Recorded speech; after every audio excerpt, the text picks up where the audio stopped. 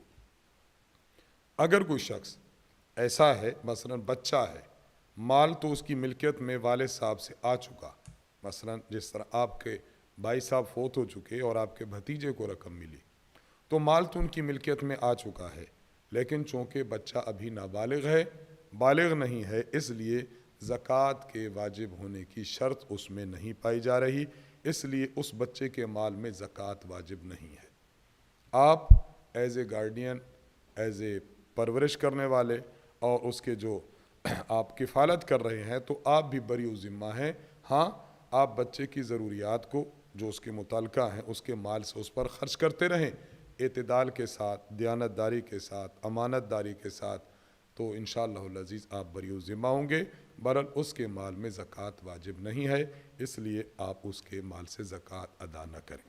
ہاں، جب یہ بچہ بالغ ہو جائے گا تو اس کے بعد اس کے مال میں اس کے مال کے بقدر اگر اس کا مال پہنچ چکا ہو نصاب پر تو پھر اس کے مال میں زکوٰۃ ہوگی، فی الوقت اس کے مال میں زکوٰۃ واجب نہیں ہے۔ فا الف عین لاہور سے سوال کرتی ہیں، میری ایک اسکول ٹیچر ہیں، وہ بہت غریب ہیں، میں ان کے پاس ٹیوشن پڑھتی ہوں، ہم ان کو فیس دیتے ہیں، کیا فیس میں ہم لوگ زکوٰۃ کی رقم دے سکتے ہیں یا نہیں؟ پلیز کلیئر بتا دیں۔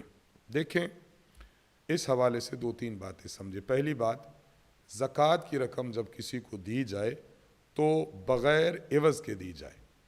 آپ کسی سے کوئی کام کرواتے ہیں، کسی سے کوئی منفعت حاصل کرتے ہیں اور اس کو زکوٰۃ کی رقم دیتے ہیں تو اس طرح زکوٰۃ ادا نہیں ہوگی۔ گھر میں ملازم ہے، ملازمت کرتا ہے، ملازمت کے عوض زکوٰۃ کی رقم دیتے ہیں، یہ جائز نہیں ہے۔ آپ نے فیس ادا کرنی ہے، زکوٰۃ کی رقم دے دیں، یہ جائز نہیں ہے۔ پہلی بات یہ سمجھیں کہ زکوٰۃ کی رقم بلا عوض دی جاتی ہے، کسی کام کاج کے عوض میں زکوٰۃ کی رقم دینا جائز نہیں ہے۔ آپ جو اپنی ٹیچر سے پڑھتی ہیں تو ٹیچر سے پڑھنا یہ ان کا ایک فعل ہے، کام ہے، وہ آپ کی خدمت میں ہے، تو خدمت کی عوض زکوٰۃ کی رقم دینا جائز نہیں ہے. ایک بات تو یہ سمجھے. دوسری بات، جس کو زکوٰۃ دی جا رہی ہے دیکھا جائے کہ وہ مستحق زکوٰۃ بھی ہو. مستحق زکوٰۃ کا معنی کہ اس کی ملکیت میں 7.5 تولہ سونا نہ ہو اگر سونا دیکھا جائے. نمبر 2، 52.5 تولہ چاندی نہ ہو اگر چاندی دیکھی جائے. اگر سونا بھی نہیں چاندی بھی نہیں یا موجود ہیں لیکن مقدار کم ہے تو دیکھا جائے گا اگر ان کی ملکیت میں سونا چاہے 7.5 تولے سے کم مقدار ہو، چاندی چاہے 52.5 تولہ سے کم مقدار ہو، نقدی رقم، مال تجارت، ایسا مال، ایسی چیز جو کسی شخص نے اس نیت سے لی تھی کہ میں اس کو آگے فروخت کر دوں گا اور وہ نیت ابھی باقی ہو، ایسی چیز. اور نمبر 5، ضرورت سے زائد سامان. اگر کسی کی ملکیت میں یہ 5 چیزیں، ان 5 کا مجموعہ یا ان کا بعض یعنی کچھ چیزیں موجود ہیں، ان تمام کی قیمت اگر 52.5 تولہ چاندی کے برابر ہے تو پھر یہ مستحق زکوٰۃ نہیں ہے. اگر اس سے کم ہے تو پھر یہ مستحق زکوٰۃ ہے، اس کو زکوٰۃ دی جا سکتی ہے. تو یہ بنیادی طور پر 2 باتیں سمجھیں کہ جس کو زکوٰۃ دی جائے بغیر عوض کے دی جائے، اور نمبر 2 جس کو دی جائے وہ اس کا مستحق بھی ہو.